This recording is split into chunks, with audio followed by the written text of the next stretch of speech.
여의도 사사건건입니다. 오늘은 최창렬 용인대 특임 교수, 이종훈 시사평론가가 함께하겠습니다. 안녕하십니까? 안녕하세요. 네, 오늘은 준비한 영상 먼저 보고 시작하겠습니다.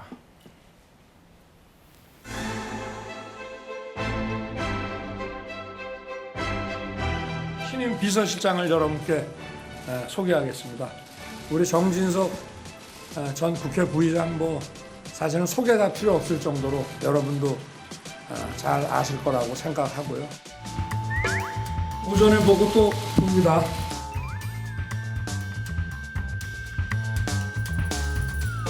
새로 이제 대통령실에 정무수석을 맡을 홍철호 전 의원입니다. 여러분 하여튼 잘 좀 도와주시기 바랍니다. 그러면 궁금한 거 없으시죠?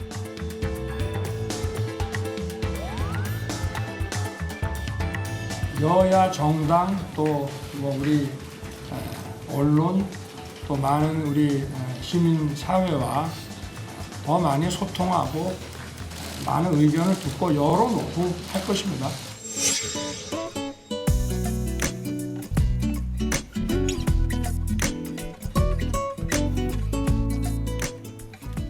예, 총선 다음 날 국무회의에서 발언할 때랑 비교해도 표정이 좀 많이 달라졌고 소통을 강화하겠다는 그 의지를 보여줬다. 이것이 언론들의 대체적인 평가거든요. 두 분은 어떻게 보셨는지 궁금한데 먼저 최 교수님. 일단 대통령께서 그 비서실장과 정무수석을 직접 소개하는 게 좀 이례적으로 보입니다. 그러니까 취임 후 처음이었다고. 처음이잖아요. 예. 완연하게 달라진 모습은 보입니다. 그리고 지금 아까 잠깐 화면에도 나왔습니다만 더 많이 소통하겠다 이런 이제 말씀을 했어요. 그리고 이제 정치하는 대통령이겠다. 이 말이 대단히 인상적이었어요. 그러니까 다시 말하면 지금까지는 정치를 잘 안 했다 이렇게 해석될 수 있단 말이죠. 그만큼 이제 상당히 경직됐다는 얘기였겠죠. 예. 경직됐는데 이제는 소통도 하고 협치도 하고 그렇게 해야 되겠다라는 이제 그런 태도의 변화로 보이는데 그렇게 안 할 수가 없어요. 여당이 이렇게 진 적이 없습니다. 2000년도에 김대중 정권 때 새천년 민주당이 여당이었는데 그때 졌는데 이렇게 지진 않았어요. 그때는 한나라당이 야당인데 그때 한나라당이 133석. 새천년 민주당이 여당이 패배했는데 115석이었어요. 그게 거의 두 번째예요, 이게. 예, 그런 상황이기 때문에 대통령의 인식 변화가 수반이 안 될 수가 없는 거죠. 그래서 예. 이제 새로운 사람을 임명했는데 일단 야당은 지금 대통령이 변해야 된다. 대통령이 변하는 모습을 보여주고 있는 건데 아직 모르죠. 특정한 현안이 발생했을 때 특히 이번 영수회담 때 어떠한 이재명 대표와의 이제 회동에서 만남에서 어떠한 모습을 보여줄 것인가, 우리 예. 야당의 주장이나 요구에 얼마나 응답할 것인가 이런 것들 좀 지켜보고 평가를 해야 될 것 같습니다. 예, 이제 앞으로도 내용은 지켜봐야 된다는 네, 말씀이신데 형식도 중요하지만 그동안 사실 그 의정 갈등 관련해서 많은 얘기 나온 것들 중에 하나가 이제 정책 추진 방식에 있어서도 네. 좀 유연한 변화가 필요하지 않느냐 이런 주문들을 이제 언론이 많이 했거든요. 예. 1차 좀 변화를 하긴 했죠. 그래서 어찌됐건 이제 각 대학에서 이제 결정하도록 하긴 했는데 예. 50 내지 100%에서 좀 이렇게 증원을 좀 자율적으로 결정하도록 한 것. 그거는 일단 이제 한 발 후퇴하는 것으로, 그러니까 나름 절충안을 제시하는 것으로 그렇게 이제 봐야 되지 않을까 싶고요. 예. 이제까지는 절대 2,000명에서 좀 양보 못해 이거 아니었습니까? 그런 건 태도 변화는 확실히 좀 있는 것으로 이렇게 봐야 될 것 같고요. 의료 개혁 관련해서 말씀을 주셨고 네. 전반적으로는 그럼 어떻게? 전반적으로 이제 어제 직접 소개하신 거 여전히 좀 어색하시더라고요. 아직까지는 아마 본인도 좀 그런신 것 같아요. 그런데 긍정적인 변화는 저희가 칭찬을 아낄 필요는 없다라고 생각합니다. 일단 변화를 하겠다라는 그 의지는 이제 일단은 긍정적으로 평가를 해야 된다 이렇게 생각을 하고요. 좀 어색하시더라도 좀 계속 하시면 더 좋지 않을까 이렇게 생각합니다. 그러니까 도어 스태핑도 논란도 많았지만 그래도 저는 긍정적인 측면이 상당히 많았다라고 생각해서 예. 그때 중단하신다 그래서 굉장히 아쉽게 좀 여겼거든요. 만약에 그때 중단 안 하시고 계속 했더라면 예. 차차 정착이 좀 되지 않았겠습니까? 본인도 예. 이제 많이 거기 적응이 되셨을 사실 거고. 도어 스태핑을 했던 대통령이 윤 대통령 말고 있었나요? 그러니까요. 없었잖아요. 그렇기 예. 때문에 더욱더 이제 의미가 있었고 또 청와대에서 용산으로 나오실 때 얘기한 것도 소통하시겠다라고 나오신 거기 때문에 그 취지에도 딱 맞는 그런 였기 때문에 그걸 계속 하셨더라면 아마 어제 같은 경우에도 별로 안 어색하셨을 거예요. 자연스럽게 이제 하셨을 텐데 이제서라도 어찌됐건 이제 그런 변화는 일단 긍정적으로 이제 우리가 좀 봐야 될 것 같고 이제 조금 전에 말씀하셨듯이 이건 단순히 이제 태도 변화의 문제가뿐만 아니고 실제 정책 추진 과정에서도 변화를 하라는 게 국민적 뭐 어떻게 보면 명령이기 때문에 예. 그걸 따르신다면 제가 보건대는 국정수행 지지율도 자연스럽게 회복이 되지 않을까 이렇게 생각합니다. 관련해서 당장 국민들이 이제 주목해서 보실 부분이 이제 영수회담 관련된 상황 아니겠습니까? 오늘 영수회담 준비를 위한 실무회동이 진행됐는데 자, 어떤 것들을 의제로 올릴지 양측의 기싸움이 예상되는 상황이죠. 언론도 여러 가지 이 분석 기사를 쏟아내고 있는데 여야 지도부 회의에서 나온 관련 발언 먼저 들어보겠습니다. 영수회담을 환영하지만 민주당이 주장하는 전 국민 25만 원 지원금에 대해서만큼은 일제히 우려를 표하고 있습니다. 심지어 민주노총마저도 사실상 초유의 고물가 시대에 그 후과를 고려치 않는 포퓰리즘 정책이라고 질책할 정도입니다. 윤석열 대통령이 최상병 특검법을 지체 없이 받아들이는 것이 변화의 시작입니다. 만약에 대통령과 여당이 최상병 특검법의 국회 통과에 협조하지 않는다면 이번 총선의 민의를 정면으로 거스르는 거고 나아가서 더 큰 국민적 심판에 직면하게 될 겁니다. 이건 경고하는 겁니다. 대통령을 위해서. 자, 최 교수님. 네. 사실 여야 원내대표가 이 의제는 된다, 안 된다, 가타부타 얘기를 하면서 한 글쎄 그런 말이에요. 얘기는 아니에요. 그런 얘기는 아니고 네. 다만 이제 전 국민 25만 원 지급이랄지 최상병 특검법이 이제 언론에 많이 회자되고 있는 상황에서 대표적인 거 하나씩 꺼내서 일종의 뭐 견제구를 던지듯이 한 발언으로 보이는데 어떻게 보셨습니까? 이제 양당 원내대표가 이제 당의 입장을 전달하는 거고, 그리고 이제 대통령과 야당 대표와의 회동 이전에 이제 대통령과 야당 대표에게 힘을 실어주는 것 같기도 해요. 그래서 좀 일종의 실무회담의 성격입니다, 이것도. 근데 이게 너무 단정적으로 얘기하면 안 될 것 같아요. 바로 이런 문제가 안 풀리기 때문에 만나는 거 아닙니까? 예. 야당과 지금 여당의 태도가 전혀 다르잖아요. 인식도 다르고. 그래서 그 부분을 한번 풀어보자. 지금 안 풀렸으니까. 예. 항상 적대적이었고 법안 통과되면 거부권 행사했고 이런 상황에서 정치의 실종이라는 평가가 지배적이었단 말이죠. 네. 그래서 만나겠다는 건데 이렇게 양쪽의 정당의 당대표 권한대행이나 원내대표가 경고한다 이렇게 얘기하면 만날 수 있겠어요? 저는 이제 이 정당에 있는 분들도 이런 거 태도 좀 고쳤으면 좋겠어요. 대통령이 변화하겠다는 거 아닙니까? 변화하겠다는데 왜 굳이 나서가지고 25만 원 지원금에 대해서는 양론이 있는 거예요. 그럼 거기서 얘기를 해봐야 되는 거 아니겠어요? 무조건 아예 이걸 딱 차단하면 이건 안 될 것 같고 예. 최상병 특검법 같은 것도 마찬가지예요. 이거는 대단히 예민한 문제 아닙니까? 그렇죠. 저는 사실 어제까지만 해도 이 부분을 민주당이 의제에 안 올릴 거라는 생각을 했어요. 워낙 예민한 문제이기 때문에. 예. 근데 뭐 그 공직기강 비서관 보도가 나왔잖아요. 법무 담당관하고 통화했다라는 얘기가. 그러면서 이제 최상병 특검법 얘기 아주 구체적으로 얘기하고 있는 거란 말입니다. 예. 근데 이 의제에 올라갈 가능성이 높다고요. 아직은 모르겠어요. 지금 실무회동에서 어떻게 결론이 나는지 모르겠는데 오늘 만났다는 거 아닙니까? 홍철호 정무수석과 이제 천준호 비서실장이 만났다는데 거기서 어떻게 조율이 되는지 모르겠습니다만 이렇게 딱 선을 그어버리면 이른바 가이드라인을 밑에서 짓는 것 같아요. 저는 이 당의 입장을 이렇게 나타내는 건 좋으나 예. 이렇게 하면 처음부터 대처하는 거 아닙니까? 그래서 이런 태도 이제 좀 바꿔라 이제 모든 걸 바꿔야 돼요. 대통령께서 변하겠다는데 왜 이분들은 안 변합니까? 대통령도 변하겠다고 했고 네. 이재명 대표도 이제 만나서 얘기를 해보겠다는 그런 전 상황에서 이분들 주장이 틀렸다는 게 아니라 이런 태도도 바꿔라 이제. 굳이 이럴 필요가 없다. 용서회담 하기 전에 왜 이렇게 자꾸 싸움 적대의 이 전선을 만드냐고요. 저는 그거는 이 양쪽의 대통령과 대표를 보호하는 태도는 아니다라고 생각합니다. 예. 자, 그 이종훈 평론가 말씀도 좀 들어보죠. 이게 지금 전 국민 25만 원 지급권 같은 경우에는 여당 내에서 여당 지지층은 좀 반대할 수 있는 그런 의제이기도 하고 네. 또 국정 기조에 이제까지 지켜온 거에 비하 이렇게 생각을 해본다면 좀 바꾸기 어려운 측면이 분명히 있는 것이고 최상병 특검법은 야당 입장에서 봤을 때 이걸 또 의제에 올려서 당사자인 대통령과 협의하는 것이 맞느냐 이렇게 강성 지지층 반발이 예상될 수 있는 그런 부분이거든요.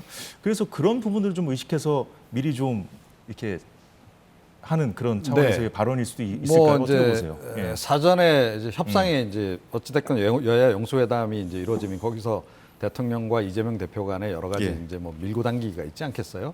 그래서 줄 건 주고 받을 건 받고 이런 식으로 아마 이제 될 겁니다. 그렇지 않으면 결렬이 되는 거고. 근데 결렬돼 가지고는 안 되는 상황이기 때문에 이번에 예. 어떻게든 어찌됐건 뭐 크든 작든 합의안들이 좀 나오긴 할 것 같아요. 음. 이제 그렇게 보면 이제 서로 주고받을 게 좀 있는 거고. 예. 이제 그런 상태에서 이제 뭐 어떤 각자가 생각하는 일종의 이제 가이드라인을 이제 제시를 하는 거죠. 그런 거라서 이걸 뭐 너무 그렇게 과민하게 우리가 볼 필요는 없다. 어차피 중요한 것은 예. 대통령과 이재명 대표의 결단 아니겠습니까? 그래서 결단은 좀 지켜봐야 되는 이제 그런 상황인데 어차피 그 대통령도 모든 걸 다 얻을 수는 없고 이재명 대표도 모든 걸 다 얻을 수는 없습니다. 그거 아마 두 예. 분 다 잘 알고 계실 거예요. 그래서 뭐 일정 부분 주고받기를 좀 할 수밖에 없는 이제 그런 그 상황이라고 보고요. 그러니까 이제 지원금 같은 경우에 이제 사실은 금액이 좀 과하죠. 제가 보기에도 좀 과한 측면이 좀 없잖아 있고 저는 이런 식으로 퍼주는 거 개인적으로 굉장히 반대합니다. 이제 그럼에도 불구하고 일단 이제 그 이번에 총선 과정에서 공약을 했고 유권자들이 민주당에 힘을 실어줌으로 해서 이 공약도 실천하라고 명령한 거나 다름이 없어요.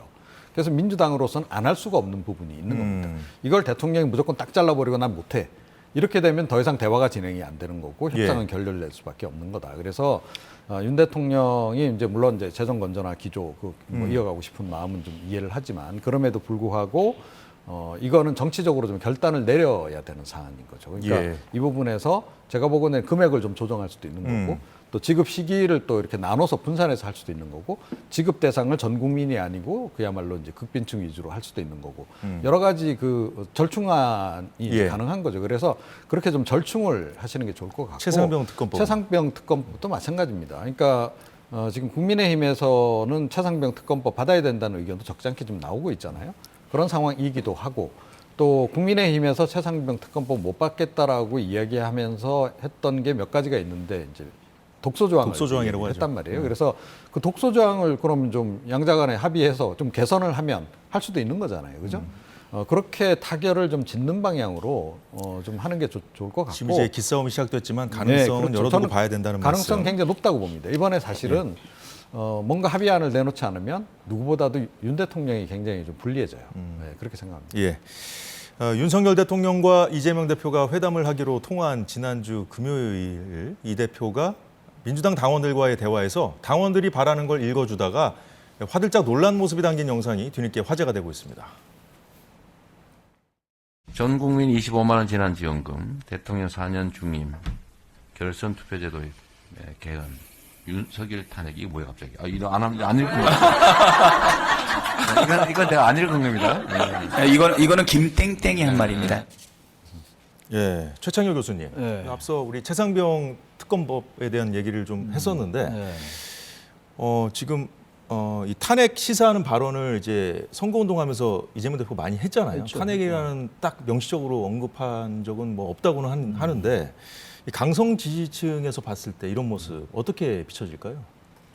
뭐 강성 지지층도 있고 중도층 지지자도 예. 있고 그럴 겁니다. 아마 예. 근데 원고를 미리 한 번도 안 읽어보고 이렇게 했나 보죠. 모르겠습니다. 그러니까 저렇게 하지 않았겠어요. 근데 저 부분도 좀 제가 당황스러운데 윤석열 탄핵 이 부분은 아무리 지금 그 강성 지지층에서 바라고 선거 기간 중에 뭐 천하람 당선인도 그 얘기를 했어요. 임기 단축 얘기도 하고 그랬습니다. 예. 근데 이 얘기 많이 나왔죠. 조국 대표도 얘기를 했고 그랬는데 이 얘기는 대단히 조심스러운 얘기예요. 대통령 임기가 3년이 남았잖아요. 3년이 남았고 탄핵이라는 거는 명백하게 헌법과 법률에 위배된 게 있어야 돼요. 그래야 그렇죠. 탄핵을 하고 헌재에서 그게 인용이 돼야 되고 이런 과정이 복잡합니다. 굉장히. 근데 이 부분을 저렇게 쉽게 얘기할 수 있는 상황은 아니라고. 단지 이제 선거 기간 중에 정치 공세 차원에서 얘기 나올 수 있겠죠. 예. 선거가 끝났기 때문에 저런 거 대단히 신중해야 되는 거니까 아마 그러면서 이제 그 이재명 대표가 깜짝 놀랄 수밖에 없죠. 저런 얘기가 마치 당론으로 이렇게 정책된다는 느낌 줄 수가 있죠. 당대표가 읽으니까. 예. 그러니까 저렇게 부인을 한 것 같아요. 물론 웃긴 웃었습니다만. 그러니까 저 부분요 지금 영수회담 하겠다는 얘기고 제가 아까 이 부분을 과민하게 반응한 게 아니라 예. 지금 현재 어쨌든 뭔가 잘해보자는 거 아니에요. 속된 말로. 협치하고 좀 원만하게 해보자라는 건데 너무 이렇게 당해서 옛날의 태도 경고한다 이런 표현 쓰면 안 돼요. 홍익표 원내대표 경고하는 겁니다 그랬잖아요. 아니 영수회담 잘해보자는 그 회담 앞도 이렇게 얘기하면 안 된다는 얘기 이제 원론적으로 지적한 근데 거죠. 제가 왜 강성 지지층 반응을 왜 먼저 여쭤봤냐면 네. 그 선거 때 그렇게 막 달아오르 정권 심판론을 불붙여가지고 달아오르게 해가지고 표를 얻었잖아요. 근데 왜 이렇게 선거 끝나자마자 대통령에게 만남을 먼저 제안하고 왜 이렇게 나오느냐고 이제 불만의 기류가 있다는 거예요, 민주당에. 근데 그거는 그런 분들도 있죠. 이른바 이제 개혁의 딸들이라는 분들이 요즘 별로 그 얘기 없던데. 워낙 영향력이 크니까 이제 그래서 이제 그 의원들이 부분을- 많이 눈치를 보거든요. 예, 득표에 도움이 되니까 그리고 이른바 뭐 집토끼라는 얘기 많이 하잖아요. 그런데 어쨌든 중도층 얘기를 많이 했지 않습니까? 이전 야당이 175석이에요. 범야권까지 192석이고. 그러면 사실상의 국정의 완전한 한 축을 담당하고 있는 거예요. 입법을 장악한 겁니다. 보통의 여소야대하고 또 달라요. 그렇다면 이런 이제 선거 기간하고 달라진 수밖에 없죠. 선거가 끝났으니까 공약이라는 것도 100% 지킬 수는 없는 거예요. 그러니까 아까 좋은 말씀하셨는데 25만 원 지원금도 금액 조정할 수도 있는 것이고 예. 대상도 조정할 수 있고 이거 얼마 그래서 만나는 거잖아요. 그래서 타협과 절충하는 거라서 저는 너무 강성지층을 바라보고 하는 정치는 맞지 않는다고. 그래서 아마 이재명 대표가 예. 화들짝 놀란 게 아닌가 그렇게 보입니다. 아니 예. 그 정말로 탄핵을 시키라고 국민들이 시켜야 된다고 국민들이 생각했으면요 이번에 범야권에 200석 이상을 몰아줬겠죠. 예. 근데 200석까지는 안 줬단 말이에요. 그거는 잘 해석을 해야 되는 겁니다. 예. 민주당이. 사실은 민주당은 윤석열 정권 초반부터 계속 일부긴 하지만 일부 의원들도 뭐 탄핵 언급을 하고 계속 그래 왔어요. 예. 어떻게 보면 탄핵 중독중 비슷하게 좀 계속 탄핵을 이제 이야기해온 바가 있고 이제 그럼에도 불구하고 이번에 유권자들이 그러니까 탄핵까지 가능한 선까지는 표를 안 줬다라는 거죠. 그건 뭐 무슨 의미냐? 탄핵까지는 하지 말란 얘기예요. 그 대신 탄핵 말고 당신네들이 할 수 있는 모든 수단을 동원해서 일단 윤석열 대통령이 과하게 나가는 부분에 대해서 좀 견제를 해라. 그렇게 명령을 내린 겁니다. 만약에 이걸 오독해가지고 예. 실제로 탄핵 시도에 나선다?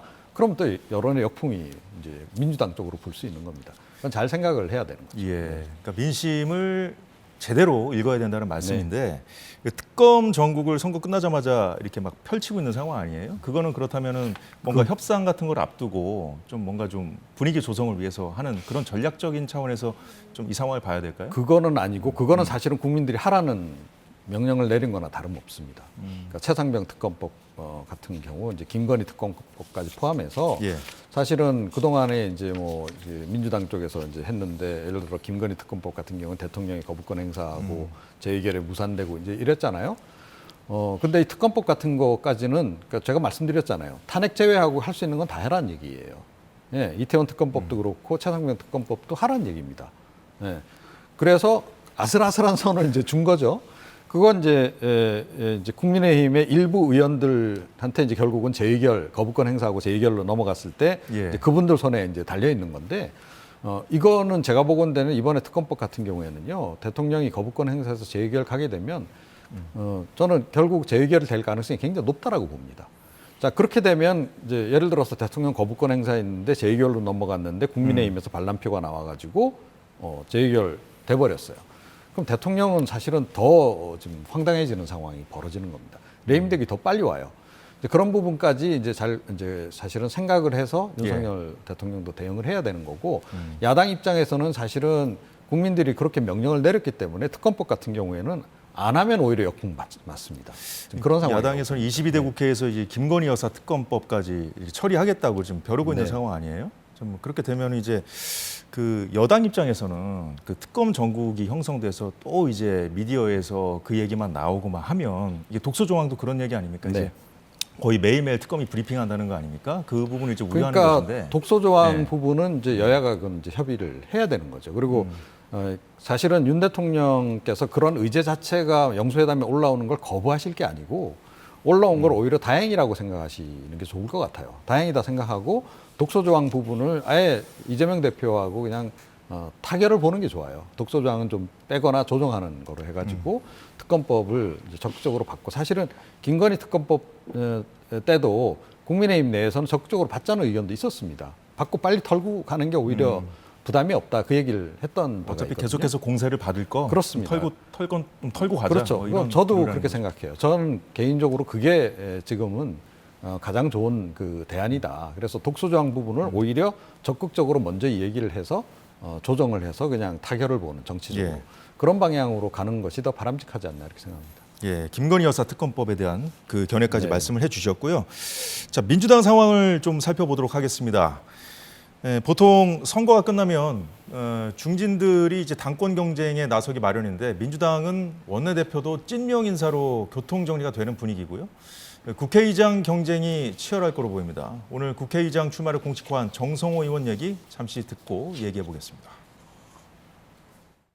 입법권을 무시하는 대통령의 거부권 행사가 일상화돼 있고 체포동의안 발의됐을 때 법무장관이 나와서 한 행태를 한번 보십시오. 그런 문제라든가 국회에 대한 압수수색도 그냥 용인되었고 이런 면에서 국회 위상도 확립돼야 될 것이고요.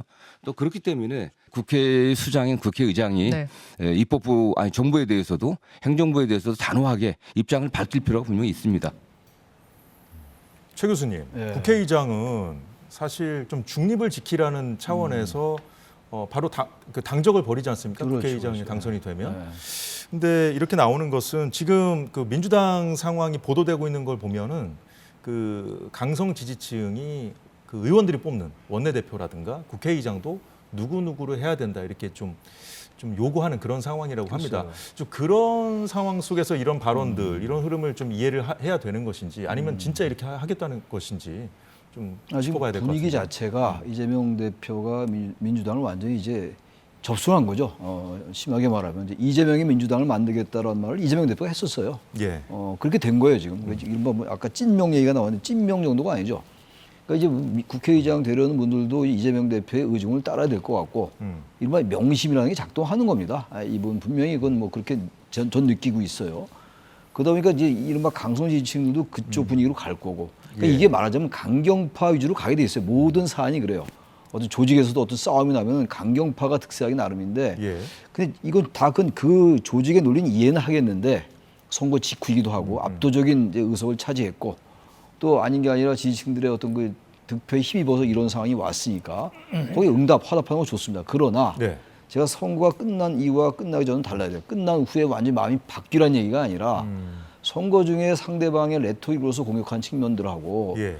이제 실상 완전히 정권을 잡았거나 의회 권력을 장악했을 때는 달라야 되는 거예요. 특히 이제 전 좀 우려스러운 게 예. 국회의장 선거 과정에서 지금 나온 얘기들이 아직은 뭐 초기입니다만 여기 지금 안 나오는데 기회적 중립 같은 거 안 지키겠다 이런 말을 한 분도 있어요 지금. 근데 저는 그건 위험한 발언이라고 생각해요. 지금 말씀처럼 네. 국회의장의 당적을 이탈하라는 얘기는 당적을 초월하라는 얘기는 적어도 당파적 편향에 치우치지 말라는 얘기예요.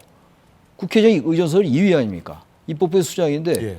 적어도 물론 국회의장의 권한 행사 과정에서 불가피하게 자신의 친정 정당을 편들 수 있어요. 사람이고 정치 현실이니까.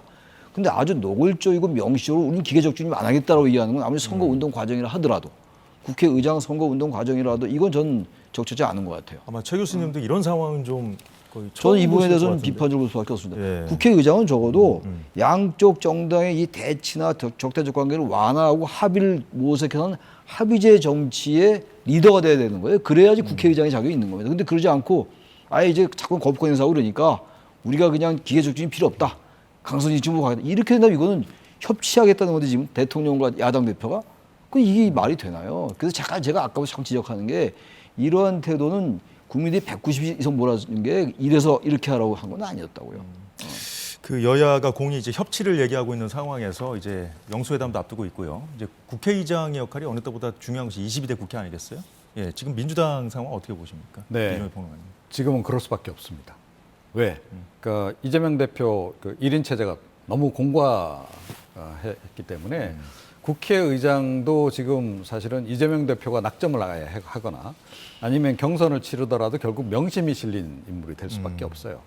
그런 상황이기 때문에 이 경쟁하는 분들 입장에서는 일단 명심을 업어야 지금 국회의장이 될 수 있는 겁니다. 그래서 일단 그 명심 경쟁을 지금 하는 거예요. 충성 경쟁을 이제 하는 건데 그렇게 해서 이제 국회의장이 됐다. 그리고 당적을 버렸을 때 그 이후에도 명심을 전적으로 따를까? 그러기는 좀 어려울 겁니다. 그때부터는 사실은 역대 국회의장이 다 그렇게 했듯이 이제 국회의장으로서의 어떤 이제 자기 이름이 영원히 남는 예, 거예요. 그렇죠. 그리고 어찌됐건 삼부 요인으로서 이건 굉장히 중요한 자리이기도 하고 예. 그렇습니다. 역사의 길이 우리나라 헌정사에 남는 그런 거기 때문에 예. 그렇게 마구 행동은 하기 좀 어려운 부분이 좀 있고요. 근데 사실은 당적을 떠났다고 하지만 언제나 국회의장들이 친정 생각을 좀 먼저 합니다. 그래서 늘 논란이 좀 있었던 바고 그러나 이제 어찌됐건 가능한 한 좀 중립을 좀 취하되 그 사이에서 균형을 잡아야 살짝 이제 자기 이제 그 친정편을 드는 그런 이제 스탠스를 취해 왔고요. 예. 이번에도 뭐 일단 명심 경쟁이 굉장히 치열하긴 한데 국회의장 되고 나면 또 좀 바뀌지 않을까 그렇게 좀 생각을 합니다. 예, 민주당 상황 짚어봤고 국민의힘 상황도 잠시 보겠습니다. 오늘 중진 간담회를 열었는데 당대표 선출을 위한 전당대회를 조속히 열 수 있는 관리형 비상대책위원회를 구성하는 방향으로 의견을 모았습니다. 이 간담회를 마치고 나온 나경원 의원의 전언 잠시 듣겠습니다. 우선 이상 중진급들 중에서 누가 하시는 것이 맞지 않겠느냐. 몇 분 추천을 받으신 분이 있지만 이 정도까지만 말씀드리겠습니다. 최 교수님, 예. 이 관리형 비대위로 가닥을 잡았는데 지금 당내에서 나오는 얘기가 혁신형 비대위로 가야 된다는 그런 요구거든요. 그래서 그런지 약간 관리형은 관리형인데 혁신적인 관리형으로 간다는 얘기인지 어쨌든 어떤 그 비대위원장이 오느냐에 따라서 향후 이제 이 국민의힘 네. 방향을 좀 상징한다고 해야 될까요? 좀 그렇게 인식하고 있는 것 같아요. 그러니까 전당대회를 준비해야 되겠죠. 비상대책위원회에서. 근데 비상대책위원회에 비상자가 붙었잖아요. 그리고 예. 제가 자꾸만 말씀드리는 게 이게 지금 워낙 크게 졌어요. 그냥 여서야 돼. 그냥 패배한 게 패배할 수 있죠. 선거라는 게. 근데 지금 이게 지금 시간이 꽤 흘렀어요. 벌써 10일 날 선거했고 오늘 23일이니까 그렇죠. 벌써 예. 2주가 가까이 흘렀는데도 국민의힘은 지금 이 사안이 얼마나 심각한 건지 잘 모르는 것 같아요. 물론 전당대회를 빨리 치르기 위해서 이제 관리형으로 가자. 뭐 관리형이 됐건 실무형이 됐건 그런 레토릭은 중요한 게 아니지만 관리형을 가되 관리를 하지만 그래도 관리하는 가운데서 뭔가 이 선거가 왜 이렇게 졌는지 그리고 왜 윤석열 정권 취임 이후에 이렇게 우리가 계속 지지율이 정체되는지를 반성해야 되는 거 아니에요? 반성이란 말까지 안 되더라도 성찰할 필요가 있죠. 근데 그런 게 별로 안 보여요. 절차만 일단 조기 전대로 가자. 그리고 전당대회 해서 거기서 뽑히는 지도부가 성찰하고 반성을 하자는 얘기인데 시간이 꽤 걸려요. 그럼 무슨 6월, 7월 아닙니까? 그 선거 끝나고 석 달이에요. 예. 그럼 그때 와서 새로운 지도부가 반성만 성찰하고 있을 수 있겠어요? 여야 협상도 해야 되고 할 일이 많은데 그렇죠. 집권당인데. 예, 예, 예. 그러니까 지금 해야 되는 거예요. 지금. 그런데도 불구하고 관리형으로 결론 맺었다. 이렇게 하는 걸 보고 아직도 국민의힘이 거친 말로 표현하면 정신 못 차렸다 진짜 아직도. 왜 이게 이 선거 결과가 뭔지를 민심이 얼마나 엄청난 심판을 했는지에 대한 인식이 별로 없는 거예요. 제가 보기에 그렇습니다. 지금 하신 말씀은 국민의힘 내부에서 나오고 있어요. 그러니까 뭐냐면 이제 중진 간담회 하기 전에 당선인 모임도 한 2번 했고 글쎄 말입니다. 낙선자 모임도 했는데 여기서 뭐 수도권, 중도층, 청년층의 민심 얻는데 실패했다. 여러 가지 쓴소리가 나왔거든요. 국민들이 보기에 여당은 무능한 조폭 그리고 저쪽 야당은 유능한 양아치 같았을 거라는 말까지 나왔습니다. 여러 쇄신책이 지금 언급되고 있는데 일단 관리형으로 간다는 그런 상황에서 일단 전당대회 룰부터 바꾸자는 얘기가 좀 나오고 있거든요. 어떻게 네. 보십니까? 그러니까 지난번에 이제 정진석 비대위에서 이제 당원 100%로 바꾼 거 도로 좀 원위치 시키자. 그래서 이제 민심을 좀 반영하는 방향으로. 이제 그게 핵심 아니겠어요? 예. 결국은 그렇게 이제 바꿔야 될 거다라고 저는 생각을 하고요. 그러니까 근데 지금 현실적으로 그럼 혁신 비대위로 가는 게 맞느냐? 그건 좀 고민해 볼 필요가 있다고 생각해요. 지금 중요한 건 비대위가 아니고 차기 지도부입니다. 예. 차기 지도부를 혁신형으로 만들 생각을 하는 게 훨씬 더 낫다. 그리고 지금은 어차피 과도기이기 때문에 관리형으로 해서 사실은 전당대회 국면으로 빨리 가는 게 좋고 예. 관리형 비대위가 정말 제가 보건대는 관리 이상의 일들을 안 하면 될 것 같아요. 그게 뭐냐면 예. 정진석 비대위 때 사실은 그 김기현 체제를 만들기 위해서 얼마나 무리를 많이 했습니까? 다 기억나실지 모르겠습니다만 뭐 나경원 후보, 뭐 또 유승민 후보, 안철수 후보 다 좌절시키는 예. 그런 과정들이 있었잖아요. 그 논란도 많았고. 그래서 결국 친윤 지도부를 만들기 위해서 그렇게 무리수를 이제 뒀었는데 이번에 사실은 또다시 친윤 비대위가 친윤 지도부가 들어선다 그러면 사실은 굉장히 위험합니다. 그래서 저는 좀 비윤 성향의 그리고 이제 뭐 상시 지도부이긴 하더라도 지속적으로 좀 혁신을 하면서 예. 그 대통령실하고의 관계도 어느 정도는 긴장 관계를 유지하는 그런 형태로 가는 게 중요한데 예. 그 과정에서 이 비대위가 과도하게 이런저런 것들 룰 관련해서 과도하게 개입을 하고 막 지난번 그 비대위처럼 예. 그렇게 해서는 안 된다라는 거죠. 지금까지 상황을 보면 어떻습니까? 그럴 좀 말씀하신 그 예컨대 지금 그러니까 말씀하신 걸 좀 요약해 보면 전당대회 과정에서 이제 후보들끼리 경쟁하는 과정에서 네. 쇄신이 논의되고 뭐 이런 여론이 형성될 거라고 이렇게 보시는 거 아니에요? 그렇게 가야 되는 거죠. 예. 그렇게 근데 가지 지금까지 않고 상황으로 봤을 때 그게 다시 가능하겠느냐? 이제 윤심이 반영이 돼가지고 뭐 이제 이게 비대위가 과도하게 차기 지도부의 형태에 이제 관여를 한다거나 그런 식이 되면 이제 다시 또 좀 이제 실패를 이제 예고하는 그런 상황으로 갈 수밖에 없다. 그래서 사실은 이 과정에서 이번엔 역시 중요한 것은 대통령의 마음일 것 같아요. 그러니까 대통령이 일단 변하겠다라고 지금 얘기를 하셨고 그렇다라고 한다면 새 지도부를 너무 그 친윤 지도부를 꼭 만들어야 되겠다라는 그런 강박으로부터 좀 벗어나시는 게 좋지 않겠나 이렇게 좀 생각을 합니다. 예, 지켜봐야겠습니다. 최근 여당에서 가장 주목받는 인물 중에 한 사람, 홍준표 대구시장. 네. 또 오세훈 서울시장의 행보도 지금 눈길을 끌고 있는데 우선 그 어제는 홍준표 시장이 자신이 이제 친윤은 아니지만 나라 안정을 위해서 대통령을 흔드는 건 반대한다는 메시지를 냈거든요. 최 교수님, 홍준표 시장의 행보는 어떻게 보세요? 저는 저 말도 좀 맞지 않는 얘기 같아요. 누가 대통령을 흔들었나요 지금? 대통령의 그동안의 행태에 대한 국민적 심판이 결과로 나타났다. 우리는 해석하는 거 아닙니까? 근데 거기에 대한 여러 가지 비판적인 얘기가 나오고 그래서 윤석열 대통령께서도 바꿔야 되겠다고 직접 얘기도 하고 이제 정치한 대통령이 되겠다고 이어서 소통하겠다고 하면서 태도의 변화가 보이는 거 아닙니까 지금? 용서회담도 하겠다고 전화도 하셨고. 예. 근데 저렇게 대통령 흔든다고 얘기하면 그런 것들에 대한 비판하는 사람이 다 대통령 흔드는 거로밖에 안 비쳐요. 저는 어떤 사람들을 저는 겨냥한 그래서 발언일까요? 예. 지금 이제 윤 대통령에 대해서 뭐 최근에 이제 뭐 한동훈 전 위원장의 오찬 회동 거절 뭐 이런 게 나왔었잖아요. 예. 최근이라면 어제 그저께 얘기긴 합니다만 상당히 한동훈 위원장을 거치게 비판했잖아요. 전 비판이 아니라 그건 공격의 차원으로 보는데 홍준표 시장이 아마 계산된 발언일 거예요. 그런 건 모를 리가 없습니다. 홍준표 시장께서. 그래서 윤 대통령과의 어떤 하나의 동맹관계를 유지하려 하는 게 아닌가 생각이 들고 예. 정치인이 이제 모든 발언이 정치적인 해요. 그리고 차기 대선을 의식하는 것이고 홍준표 시장도 그렇고 오세훈 시장도 마찬가지긴 한데 그렇다 하더라도 이 정치인이 자신의 여러 가지 정치 이익에 관련된 발언을 한 거긴 합니다만 최소한 당위적인 얘기는 하면서 얘기를 해야죠. 누가 대통령 흔들었습니까? 그렇지 않죠. 대통령 오히려 아낀 사람들이 비판하고 이러면 안 된다고 얘기하는 것이죠. 저렇게 얘기하면서 또 다시 강성지층 모아서 뭔가 여권에서 위상을 확립하려 하는 게 아닌가라는 제 생각입니다. 그거는. 저는 지금 말씀하셨다시피 대통령과 보조를 맞추는 그런 모양새를 만들면서 당내 지지층을 좀 확장하려는 거 아니냐 이런 분석이 좀 언론에서 나오거든요. 글쎄요, 그거보다는 일차적으로 그 친한파를 제압하려고 하는 거 아닌가. 그러니까 친한동훈파. 그러니까 지난 그 이제 한동훈 이제 위원장 이제 비대위 체제에서 총선을 치르는 과정에서 사실은 보수 지지층 상당수가 갈아탔단 말이에요. 윤석열 대통령으로부터 한동훈 위원장으로 갈아탔고 그분들 아직까지 다시 윤석열 대통령에게 되돌아 안 갔습니다. 예.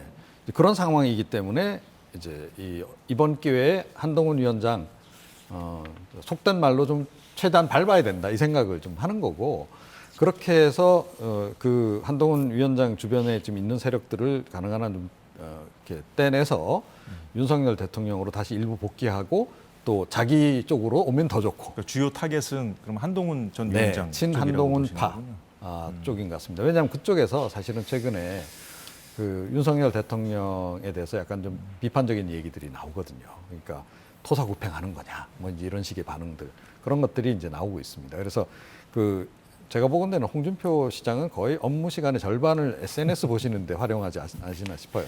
댓글 다 보시고 아 이거 내가 좀 대응해야 되겠어. 그러니까 직접 지금 나서서 대응해주고 이제 윤석열 대통령하고는 이제 우리는 친구 사이 이렇게 지금 가려고 하는 그런 전략인 것 같습니다. 예, 오늘 여의도는 여기까지 듣도록 하겠습니다. 지금까지 최창렬 교수, 이종훈 평론가였습니다. 오늘 말씀 고맙습니다. 네, 고맙습니다.